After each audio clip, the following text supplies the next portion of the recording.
voilà, sur 2 minutes, votre territoire d'un point de vue accueil. Très rapidement, les BIT, le flux, qu'est-ce que votre territoire? Et puis en termes d'accueil, qu'est-ce que ça représente, tout simplement?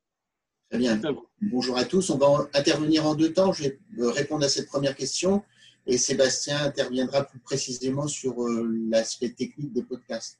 Donc, le territoire Seineur, c'est situé en Normandie et comme son nom l'indique, c'est la confluence entre l'Eure et la Seine. C'est au sud de Rouen. C'est le haut du département de l'Eure. Voilà. Donc, nous avons 2 bureaux d'accueil permanents et un bureau d'accueil saisonnier, et beaucoup d'actions en faveur de l'accueil hors les murs, notamment autour de la grande base de loisirs de l'Héripose, sur le barrage de la Seine à Amfreville et puis sur la voie verte qui longe les berges de la Seine dans ses environs.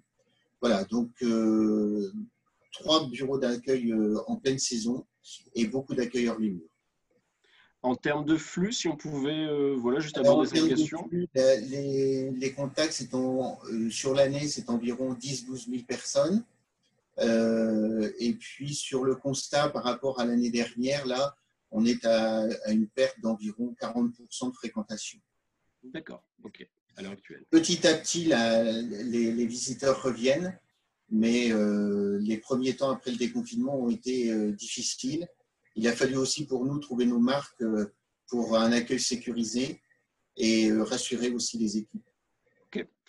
Merci, parfait pour le cadrage. Bah, du coup, je pose la question tout de suite, hein, on rentre dans le sujet. On a vu passer, on en parlait un peu avant d'accueillir tout le monde lors de ce web séminaire, on a vu passer votre projet autour des podcasts de présentation de la destination de manière un peu insolite. Donc, les podcasts, des mots qu'on entend de plus en plus, mais on s'en rendait compte tout à l'heure, relativement encore peu dans notre monde des offices de tourisme.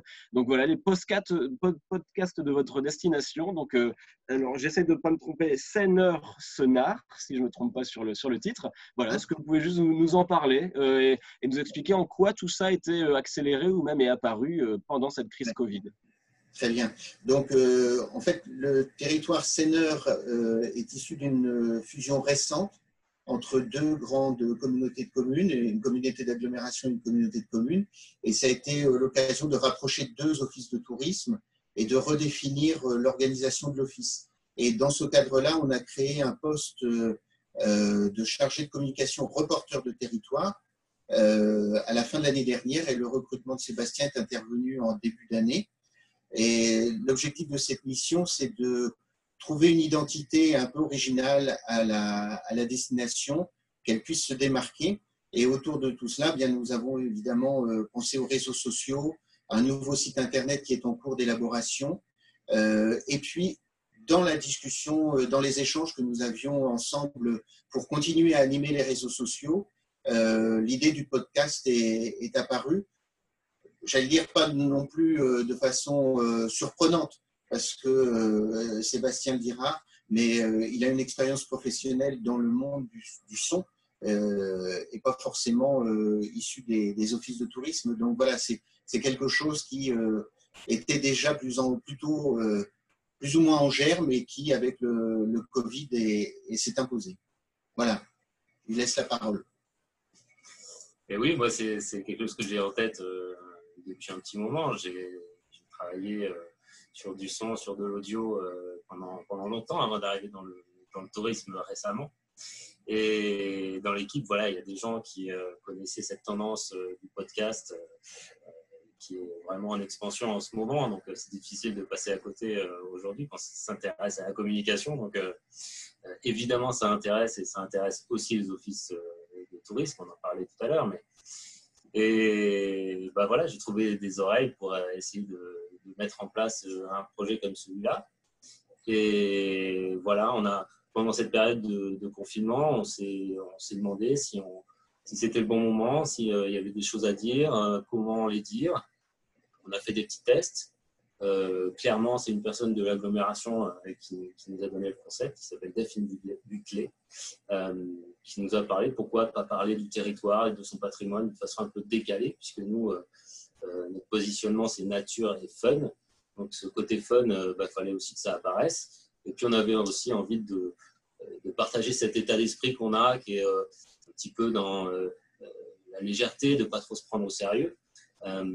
Et donc, on est parti sur des podcasts pour raconter l'histoire du territoire, de son patrimoine, de façon un petit peu légère, avec un peu d'humour.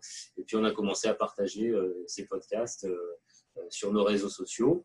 On va ensuite les mettre sur des plateformes pour pouvoir les partager comme des podcasts à part entière. Voilà. Mais on est au début du projet. On a publié deux numéros. Il y en a un troisième qui va bientôt être publié. Et on va essayer de les publier, d'être dans la récurrence comme ça demande de l'être, je pense, dans le podcast. Alors que vous évoquez le côté un peu fun décalé, la production de contenu, du coup, elle est faite par vous? Vous faites intervenir des habitants, des prestataires, des acteurs du territoire? Comment ça se passe pour l'instant? Pas encore. C'est vrai que j'ai essayé, c'est-à-dire que quand on a mis en place ce sujet, on était vraiment en plein confinement. Et moi, c'est vrai que mon aspiration, elle va plutôt vers du son à l'extérieur. J'aime beaucoup le reportage, les prises de son d'ambiance, des choses comme ça. C'était difficile en confinement. Et c'était difficile aussi d'avoir du son de qualité en faisant des interviews via le net, via des visios. Donc, voilà, il fallait trouver une parade. Et en fait, je suis parti sur un enregistrement de voix classique, un enregistrement maison. Donc, je l'ai fait chez moi avec un appareil tout bête. Je me suis enregistré, j'ai fait mes montages. Tout est fait maison, en fait. Ok. Et donc, vous évoquez le côté pour l'instant. Est-ce que ça veut dire que ça va être transformé, un peu amplifié par la suite? Ou c'était vraiment en réponse à cette drôle de période qu'on a vécue très clairement? Non, c'était, on va dire, un début. C'est vrai que c'est un concept assez ouvert qui nous permet non seulement de pouvoir le décliner sur le long terme, parce que comme je vous disais, c'est bien que ça soit un rendez-vous. Dans l'audio, les gens, ils aiment bien avoir des rendez-vous et qu'il y ait des récurrences avec des publications fixes. Donc, on s'est donné cet objectif-là, de publier très régulièrement de nouveaux numéros du podcast. Et puis, c'est un sujet assez ouvert pour que ça nous permette d'insérer dans ces audios du son extérieur, de faire participer des gens, d'aller interviewer des personnes. Donc oui, il y aura certainement des évolutions dans le format. Et alors justement par rapport à ça, est-ce qu'on a bien compris le parcours autour du son, etc., que vous évoquez à l'instant? Ça demande de l'outillage et des compétences particulières, parce qu'on pose ces questions de manière très pragmatique, hein, on en entend assez peu parler, mais on entend beaucoup d'intérêt sur la notion de podcast. Est-ce que ça demande forcément un profil particulier, du matos, enfin voilà, de manière très logistique? Comment ça se passe? Comment on peut mettre en place ce genre d'outils? Ça peut se mettre en place de façon très simple et sans forcément d'investissement. En tout cas, je pense que c'est à la portée de tous. J'ai bien vu en arrivant dans le monde du tourisme, il y a beaucoup d'hôtels qui se sont mis à la vidéo, qui font du montage vidéo, etc., qui ont appris parfois sur le tas. C'est la même chose pour le montage audio, il n'y a pas de grande différence. Donc, je pense qu'il suffit de s'y intéresser un petit peu, d'aller voir des tutos. On peut aussi télécharger des bancs de montage très simples qui sont gratuits. On peut s'enregistrer sur son ordinateur, on peut s'enregistrer sur son téléphone. Donc, il n'y a pas forcément besoin d'une grande compétence technique. Il y a besoin d'un peu d'habitude, de s'y intéresser, d'essayer de le faire.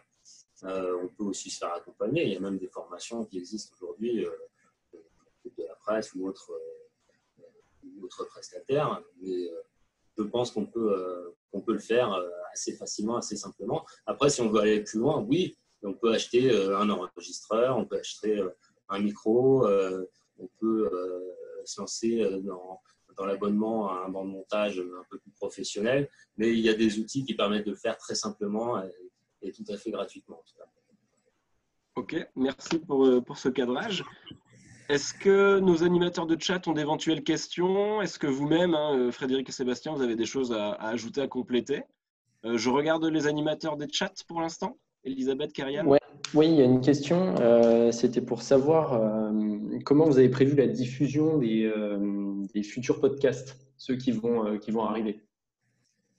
Alors, c'est une très bonne question. Merci de l'avoir posé. En fait, il y a un c'est-à-dire que oui, il y a l'aspect réalisation du podcast, donc on s'enregistre, on fait son petit montage. on va trouver des outils pour l'enrichir avec des musiques libres de droit, des petits effets. Derrière, il faut effectivement le distribuer. Alors, pour l'instant, comme on a encore peu de numéros, on l'a distribué sur nos réseaux sociaux parce qu'on peut facilement partager de l'audio. Même sur Facebook, on peut transformer l'audio en vidéo et donc le partager facilement. Donc, on l'a partagé sur nos réseaux sociaux. Par la suite, un podcast, ça s'héberge chez des acteurs, des hébergeurs de podcasts. Voilà. Il y en a plusieurs, Ocha, Acast, Libsyn, Podbean. Enfin, voilà, on trouve sur Internet facilement des hébergeurs de podcasts. SoundCloud qui est un des plus célèbres. Et à partir de là, une fois qu'il est hébergé sur ces plateformes, il faut récupérer le flux RSS de ces podcasts. On le récupère très facilement. Voilà, c'est un bouton et on fait un copier-coller du flux RSS pour aller s'inscrire sur les plateformes de diffusion. Les plateformes de diffusion, c'est Spotify, Deezer, iTunes. Et donc, voilà, il suffit de déposer son flux RSS sur ces plateformes de diffusion. Et puis, on va apparaître au bout de quelques jours. Il y a un petit temps de latence. Et Spotify, par exemple, valide et accepte le podcast. Et donc, au bout de quelques jours, on apparaît dans l'offre de podcast de ces acteurs-là. Et puis, grâce au flux RSS, une fois qu'on dépose notre podcast sur notre hébergeur, il se met à jour automatiquement sur toutes les autres plateformes sur lesquelles on a partagé notre flux RSS. Alors, par rapport à tout ça, une question, j'espère ne pas être à côté de la plaque en vous le posant, mais est-ce qu'il y a dans un coin de votre tête un modèle économique éventuel qui peut être amené? Est-ce qu'en gros, un podcast, ça peut être au final générateur de recettes ou je me trompe complètement en disant ça?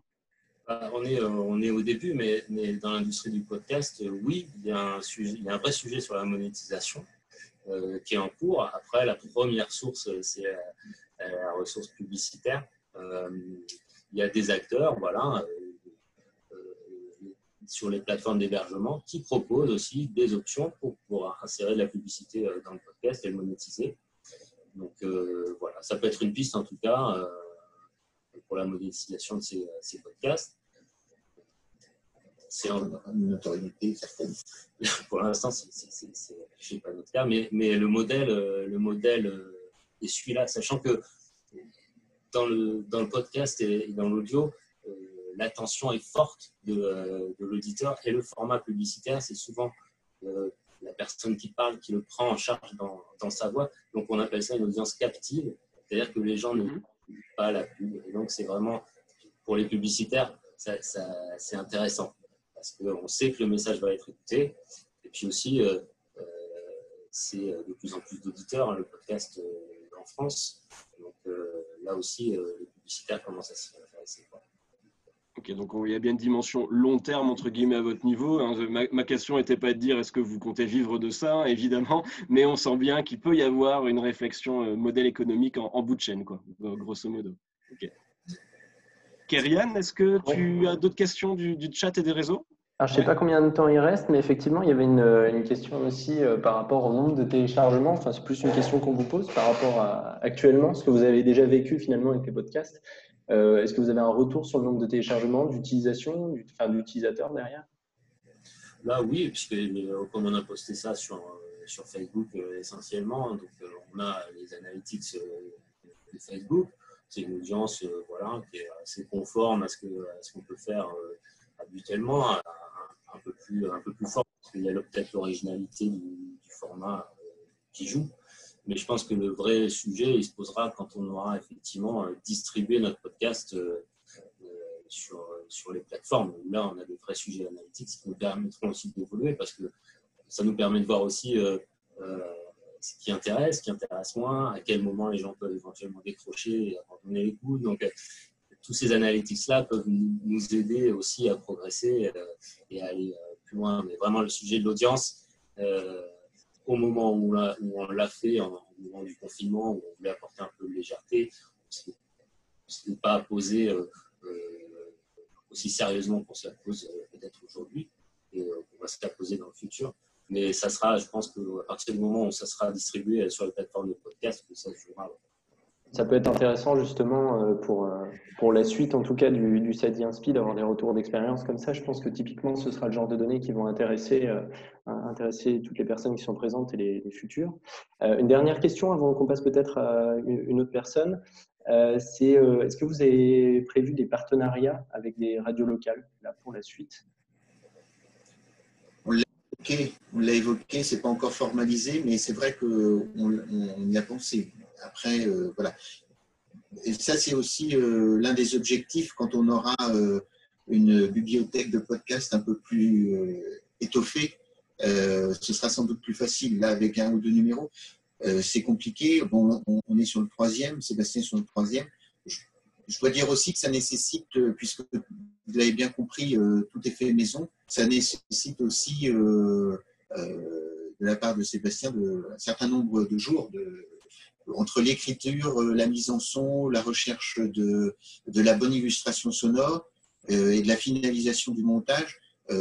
C'est quoi, une semaine pratiquement, en grosso modo étalé sur une semaine, mais voilà, ça se déroule avec d'autres missions qui s'intercalent, mais voilà, ça nécessite de s'y consacrer. Et il y a d'autres missions, d'autant qu'on est sur un site internet aujourd'hui en refonte. Donc, après, tout dépend de la complexité du format. C'est vrai que là, c'est un format qui est très travaillé, avec beaucoup d'insertions sonores et d'effets, etc. Donc, ça demande beaucoup de montage et d'attention au montage. Il peut y avoir des choses beaucoup plus simples derrière. Je reviens sur la question de la monétisation. Je parlais évidemment, globalement, nous, on n'a pas du tout évoqué la question de la monétisation sur ce projet-là. Mais voilà, si j'évoque mon discours, va aller pour les gens que ça pourrait éventuellement intéresser. Et alors, petite question complémentaire, vraiment encore une fois très technico-technique, c'est des capsules de quelle durée du coup au final? Donc on a compris très qualitatif et sur quelle durée? C'est une durée de 5 minutes en moyenne. D'accord. Et ça, c'est un modèle qu'on voit classique ou c'est ce qui était le plus adapté a priori à votre projet local? C'est ce qui était le plus adapté. Moi, je pars de ce principe et je pense que dans le monde du podcast, ça part de ce principe-là. La moyenne, c'est d'une 20aine de minutes. Des émissions très produites et voilà, qu'on peut écouter sur les grosses plateformes. Mais il y a des podcasts de 2 minutes, il y a des podcasts de 3 heures. C'est le sujet qui va dicter le format, j'ai envie de dire. Et c'est la fraîcheur qui a apporté le podcast dans l'audio, quoi. C'est que c'est plus formaté et que si on a besoin de parler longtemps, c'est un message, et si on a besoin de 2 minutes, on prend 2 minutes. Ok. C'est un point important, ça aussi, de bien définir une charte éditoriale, en gros, avant de se lancer, de façon à ce que les épisodes aient tous la même tonalité, la même personnalité. Voilà, même si les sujets changent, il y a toujours quelque chose qui crée le lien entre ces différents épisodes et qui capte l'audience. Le côté du coup collection et le côté ligne éditoriale presque, voilà, qu'on ait vraiment un cadre qui revient de manière récurrente. D'accord. Alors il y a une question qui vient d'arriver, je me permets de la poser tout de suite parce que voilà, elle va pouvoir conclure la petite intervention. Tout simplement, où est-ce qu'on peut entendre les podcasts existants pour l'instant? Voilà, très simplement. Pour l'instant, ils sont sur la page Facebook de l'Office de tourisme Sénère. Donc, vous pouvez les trouver, Sénère Tourisme. Donc, vous pouvez les retrouver dessus. Pour l'instant, il y en a 2. La troisième va arriver très vite. Ça marche, ça répond parfaitement à la question. Un grand merci. On est toujours dans le timing, c'est super. Merci. Et de la même manière, s'il y a d'autres questions. Juste une information pour les personnes qui douteraient encore de l'intérêt du son. Je n'ai pas d'action chez France Inter, bien évidemment, mais Mathieu Gallet, l'ancien patron de France Inter, est intervenu, je ne sais plus si c'était lundi ou mardi dans la matinale, et il expliquait en fait l'importance que le son et notamment les podcasts vont prendre dans la communication dans les années à venir. Et donc, c'était très intéressant et de comprendre aussi la complémentarité entre le son et l'image qu'on a aujourd'hui, qui est forcément dominé par l'image, mais le son va prendre une autre place que celle que l'on connaît aujourd'hui. Et je vous invite à à écouter cette interview qui était vraiment très intéressante. Et peut-être, je me permets de compléter, on faisait un petit un petit sondage avant de lancer le web séminaire. C'est vrai que c'est très novateur a priori dans le réseau ce qu'on va dire les institutionnels du tourisme. Hein. On a assez peu d'exemples finalement, voire quasiment aucun à part le vôtre, sur vraiment des podcasts qualitatifs comme ça qui ont été lancés par des offices de tourisme. Donc il y a un vrai sujet novateur. Un grand merci pour la présentation, en tout cas. Avec plaisir.